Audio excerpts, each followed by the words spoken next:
창세기 1기 30번째입니다. 17장 1절 시작합니다.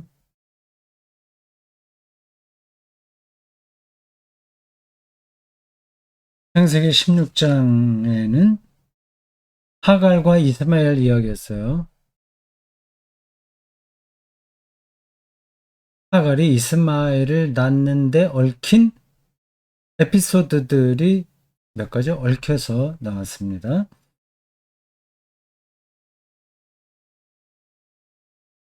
이스마엘 아들이죠. 서자예요. 이스마엘도 물론 아브라함의 아들입니다. 그러나 사라를 통해서 낳은 아들이 아니에요. 그럼 당연히 독자들은 사라가 언제 아기를 낳지에 대한 궁금증이 있을 겁니다. 그 사이에 몇 가지 이야기가 더 나옵니다. 당연히 사라가 아들을 낳죠. 22장이에요. 그래서 앞장에서도 앞에서 말할 때도 설명했지만 하갈과 이스마엘이 쫓겨나는 이야기가 21장에 나온다고 했잖아요. 쫓겨나게 된 원인이 사라의 아들이 태어났다는 데 있습니다. 이삭이죠. 그러니까 두 모녀, 사라와 이삭, 하갈과 이스마엘, 두 모녀예요. 그 사이에 문제가 좀 불거져서 결국은 하갈과 이스마엘이 쫓겨납니다. 그래도 하나님께서 이번에도 또 그들을 보호해 주시죠. 그리고 축복해 줍니다.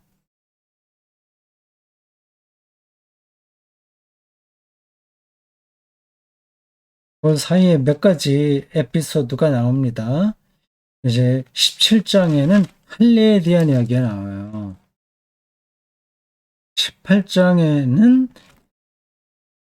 아브라함이 아들을 낳게 된다는 약속을 천사에게서, 나그네로 나오는 천사에게서 듣게 되고요.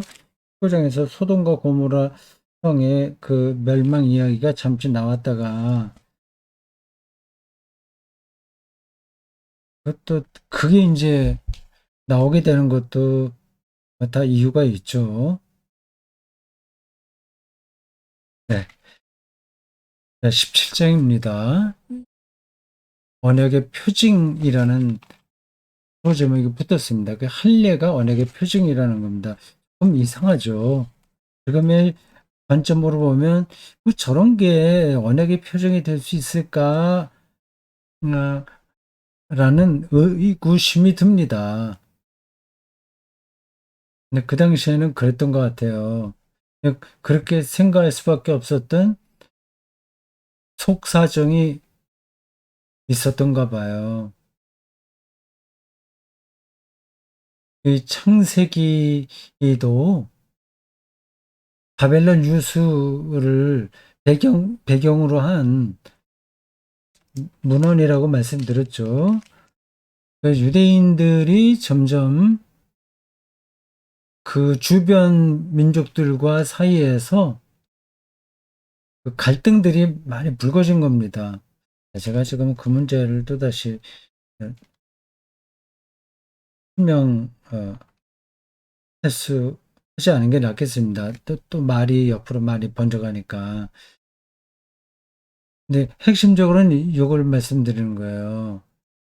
그러니까 할례 의식 요게 그 창세기가 기록될 때에 유대인들에게 중요한 이슈였다고 하는 겁니다.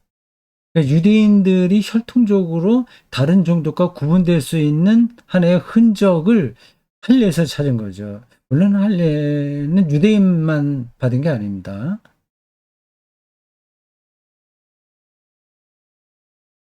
그래도 유대인들에게 아주 그의 특징이 두드러지게 나타났죠.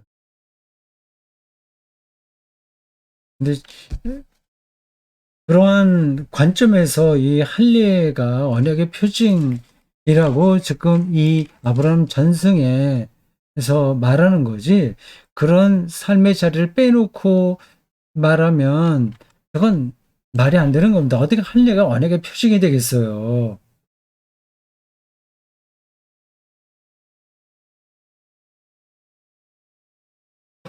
자, 요 15장, 17장에 나온 요 이야기를 좀 따라가겠습니다. 근데 할례만 이야기하는 게 아니라 할례를 얘기하려고 하는 것도 사실 아닙니다.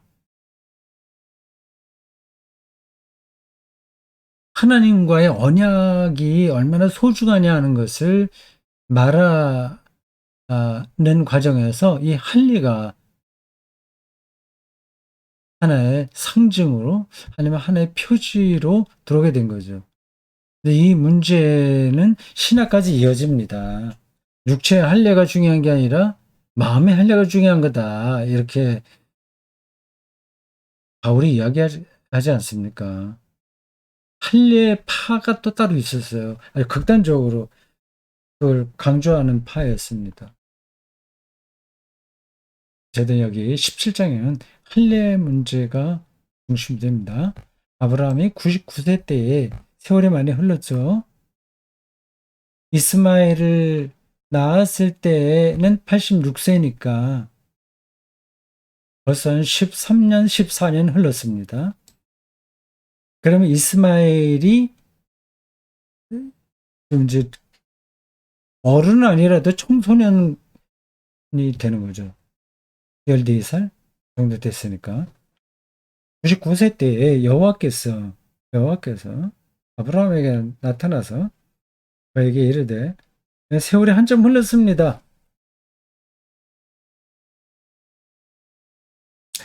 하갈이 임신했을 때 자기를 무시했다고 해서 아브라함의 허락을 받아 그를 멸시한 사라가 한 십몇 년 동안을 어떻게 지냈을지 참 음, 상상하기 좀 어렵기도 하고 또 상상할 수도 있겠어요.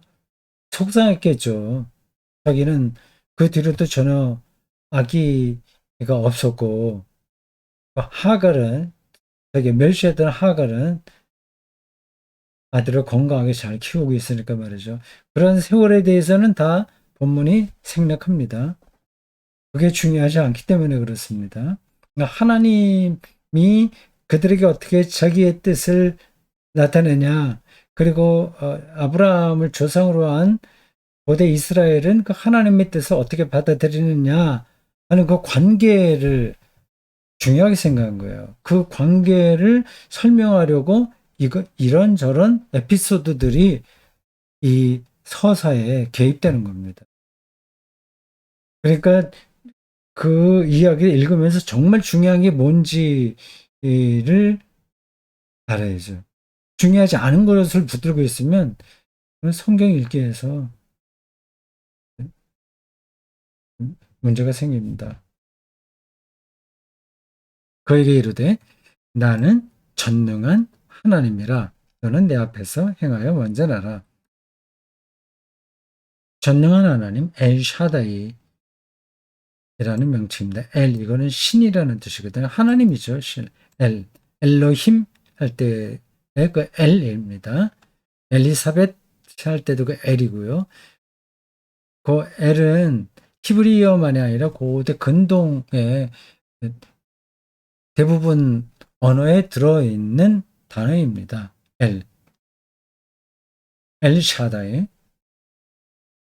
이스라엘 다 그 엘이 붙어 있어요. 전능한 하나님,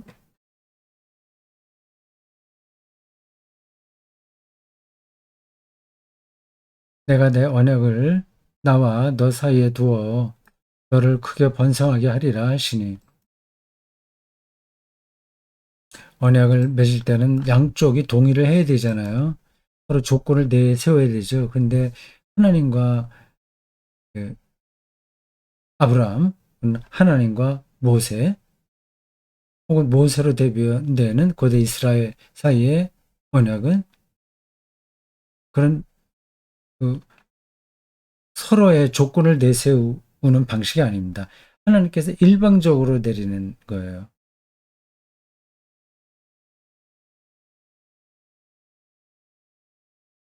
너를 크게 번성하게 하리라. 여기 핵심이겠죠. 고대인들에게는 이것보다도 중요한 게 없습니다. 자식들이 많아져야 되고, 땅도 좀 많아져야 되고요. 부자가 돼야 되고요. 건강해야 되고. 그냥 우리가 일반적으로 생각하는 그 복이 그들에게는 가장 중요했습니다. 근데 이스라엘 사람들에게도 마찬가지였죠. 너를 크게 번성하게 하리라.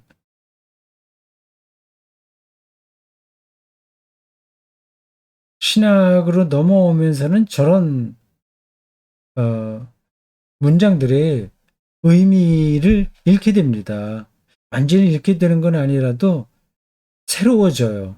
달라져요. 오히려 가난한 사람이 복이 있다고 얘기하지 않습니까? 그러니까 좀 반대죠. 번성한 거하고는 좀 다른 거예요. 그리고 구약 시대에도 계속 그 두 관점은 대립했습니다.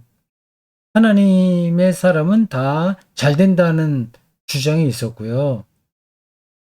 아, 그렇지 않다. 오히려 가난한 사람이 의로운 사람들이다라는 주장도 있었습니다. 그게 충돌하는 성경이 욥기입니다. 구약은 제가 다른 때도 말씀드렸지만 하나의 색깔로 신앙이 규정되어 있지 않습니다. 아, 이 말은 더 설명이 필요한데 그냥 지나가겠습니다. 아브라함이 엎드렸더니 하나님이 또 그에게 말씀하여 이르시되 보라 내 언약이 너와 함께 있으니 너는 여러 민족의 아버지가 될지라. 여러 민족의 아버지가 됩니다. 참 소중한 구절이에요. 기억해둬야 될 구절입니다. 앞에서도 말씀드렸던 대로 아브라함의 그 서자인 이스마엘의 후손이 이슬람 교도 아닙니까? 자칭 이슬람 교도라고 하는 그들이에요. 그러니까 여러 민족이 다 아브라함을 조상으로 생각하는 겁니다. 우리 그리스도인들마저 영적으로 아브라함을 조상이라고 생각하잖아요. 근데 그런 점에서 보면은 그 세계 모든 사람들이 다 하나다 이렇게 말해도 됩니다.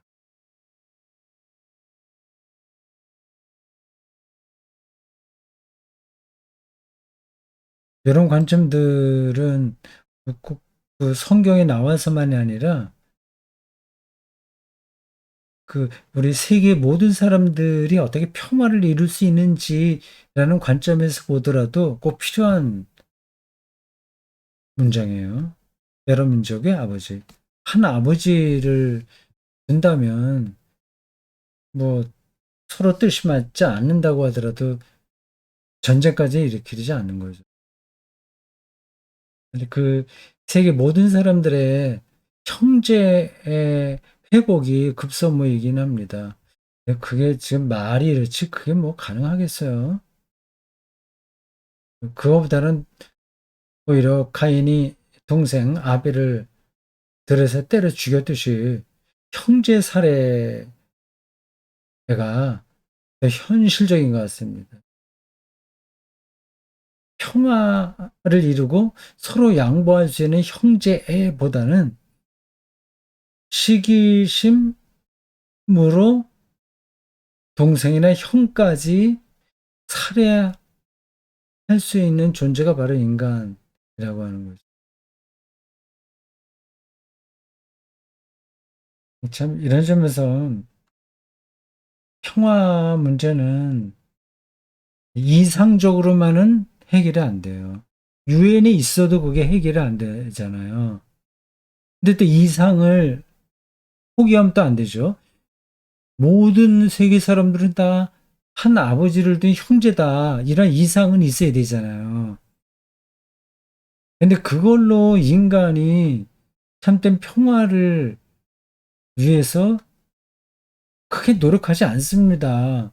그게 현실이거든요.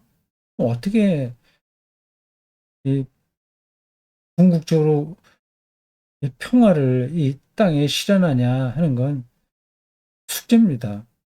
뾰족한 답은 없어요.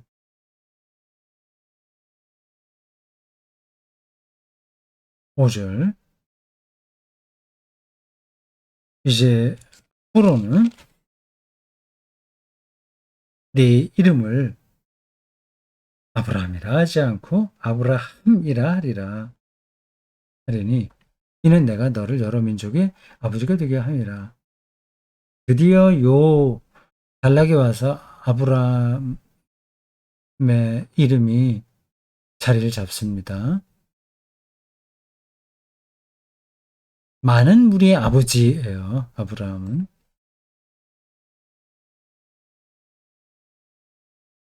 바로 위에 여러 민족의 아버지라는 표현과 같습니다.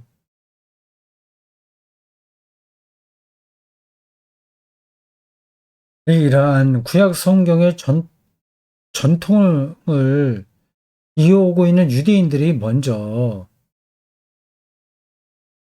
모든 세계 사람들이 다 한 조상을 둔 형제라는 생각을 더 확고하게 하는 게 중요할 것 같습니다.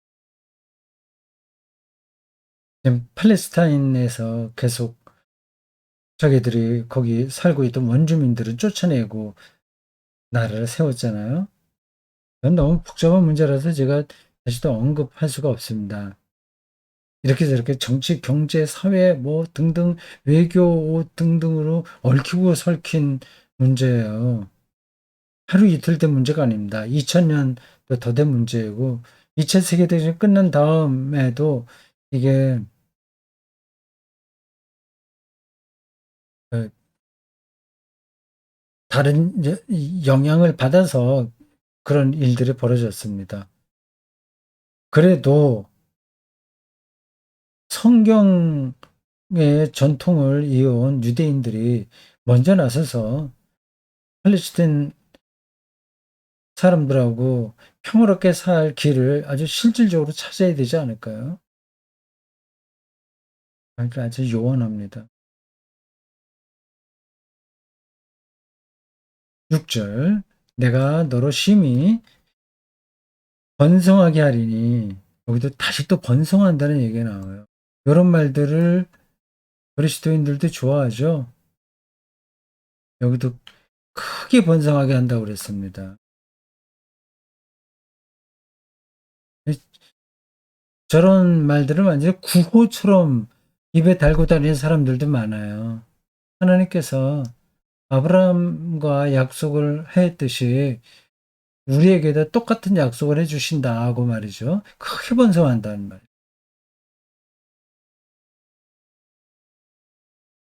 심히 번성하게 하리니. 아주 고대 사회에서는 되게 필요했지만 지금은 정반대입니다. 너무 번성해서 문제인 거예요. 기후 위기도 다 번성해서 문제가 벌어지는 거 아닙니까? 일단 사람이 지구에 너무 많이 살아요. 네, 뻔한 얘기를 제가 자꾸 하는 것 같아서 미안합니다.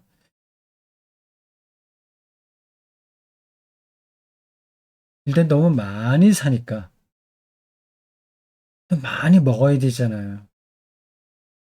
그냥 먹는 것만이 아니라 육식을 또 많이 해야 되잖아요. 잘 산다고 하는 거는 그 소 고기를 잘 먹을 수 있다고 하는 거예요. 소를 많이 키우려니까 목초지가 또 많이 필요하고. 브라질 같은 나라에 원시림 잘 깎아내고 거기다가 소가 먹을 수 있는 곡식을 심어야 됩니다. 미국이나 캐나다나 호주 같은 나라들은 땅이 넓잖아요. 거기 옥수수 밭이 많죠. 밀밭도 많겠죠. 옥수수를 많이 키워야 소 먹이를 대줄 수가 있습니다. 그걸 그 값싸게 옥수수를 생산해 내야 소고기 값도 이제 좀 다운시킬 수 있는 겁니다. 병충해도 없이 생산량이 느는 옥수수를 만들려면 종자를 바꿔야 되는 거예요. 유전자 조작이라고 하죠. 자꾸 그게 악순환되는 겁니다. 여러분들이 잘 알다시피 미국이나 유럽도 마찬가지로 소고기 소비가 많아서 아프리카나 식량이 모자라는 나라들의 그 문제가 해결되지 않는다는 겁니다. 소 한 마리 키우기 위해서 들어가는 곡식, 이게 양이 어마어마한 거죠. 이건 어떻게 해결의 실마리가 보이지 않습니다.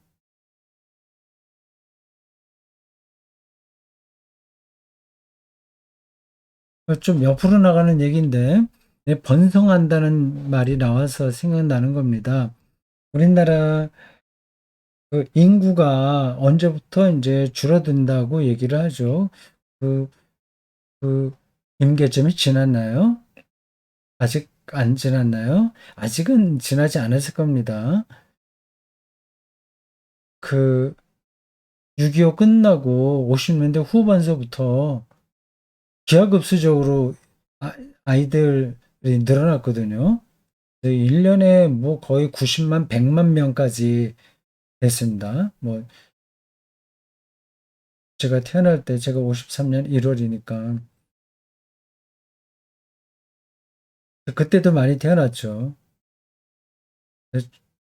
국민학교가 그때 오전반, 오후반 이렇게 있었고 한 반이 70명, 80명 이렇게. 근데 지금은 문 닫는 학교도 많다고 하죠. 인구가 줄기 때문에 벌어지는 문제가 또 많다고 걱정들을 많이 하네요. 그게 왜 걱정을 하는지 이해가 잘 안 됩니다. 우리나라 국민들이 너무 숫자가 많은 거 아닌가요? 아직까지 그 인구가 주는 것에 대한 염려를 이렇게 동의하기 힘들어요. 가장 핵심적으로 그런 얘기를 하더라고요. 그 연금 문제가 심각하다. 연금은 자기가 직장에 다닐 때 일정액을 내고 은퇴한 다음에 받는 거잖아요. 받는 기금이 또 뒤에 젊은 사람들이 연금을 지불해야만 받을 수 있는 거란 말이에요. 연금을 받는 사람보다 연금을 내는 사람의 숫자가 크게 줄어들게 되면 연금 전체 기금이 줄어들기 때문에 결국은 파산날 수 있다, 그런 염려예요. 그게 무슨 크게 염려될 문제인가요? 그러면 만약에 그런 은퇴자들이 많아지고 일할 사람, 젊은 사람들이 줄다고 한다면 정년을 좀 연장하면 되지 않나요? 63세에 혹은 60세에 정년을 5년 늘리면 어떻습니까? 그러면 연금을 5년 뒤부터 받게 되죠. 그리고 5년을 연금을 더 내는 거예요. 그게 어마어마한 액수거든요. 그러면 젊은 사람들이 좀 숫자가 적더라도 큰 문제가 일어나는 건 아니죠. 제가 너무 그 내용을 잘 모르고 그냥 아마추어식으로 생각을 해서 어, 이런 말을 하고 있는지는 모르겠습니다. 근데 뭐 세상 일이 상식에서 그게 어긋나나요? 그러니까 문제는 여전히, 그리고 또 하나 여기에 연금을 받을 사람이 조금씩 적게 받으면 되잖아요. 근데 그게 이해가 안 돼요. 연금, 전체 기금이 줄어들어서 야단이다 그러면 은퇴 시기를 조금 늦추고, 그럼 늙어서도 일을 좀 더 하면 되죠. 그리고 연금을 조금 줄이고, 뭐 아주 적게 받는 사람들은 줄이지 말고 많이 받는 사람을 줄이면 되는 거죠. 그래서 그 적정한 어, 그 적정한 수치 플러스 마이너스 해서 나라가 무너지지 않도록 하면 인구수가 준다고 해서 그건 문제가 되지 않잖아요. 지금 선진국 잘 사는 나라 같은 나라라고 생각하는 데가 다 인구가 그렇게 많은 건 아닙니다. 뭐 많은 나라도 있지만 뭐 그렇게 적은 나라도 많아요. 뭐 스위스나 오스트리아나 이런 데가 인구가 뭐 얼마나 되겠습니까? 그리고 뭐 스웨덴, 핀란드 이런 데 인구가 얼마나 되겠어요?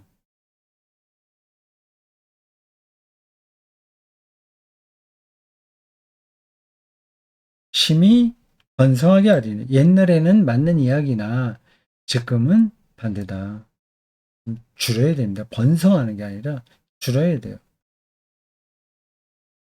그러면 그 연봉이 좀 주는 거 이거를 동의하게 된다면 큰 문제가 안 되잖아요. 그게 왜 안 될까 참 모르겠습니다. 제가 너무 낭만적으로 생각하나요? 조금씩 조금씩 번성이 아니라 좀 줄이자.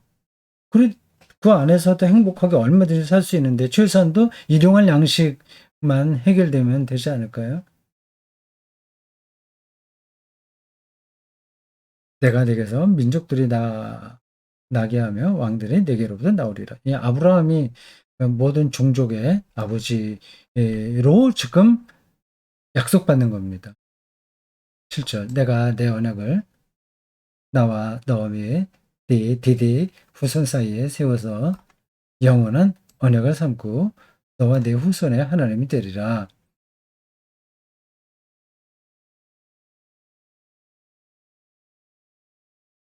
네. 우리 그리스도인들도 저 후손에 포함됩니다. 혈통으로가 아니라 믿음의 네, 관점에서 그렇습니다. 아브라함의 믿음을 우리는 받아들여야 되죠.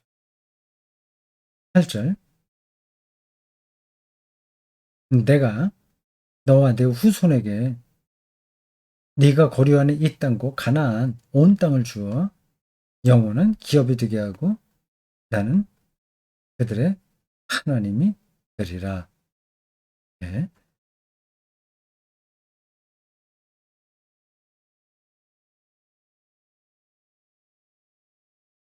여기까지가 그 할례 언약의 표징을 예, 말하는 전반부입니다. 이제 할례는 그 뒤에 구체적으로 나와요.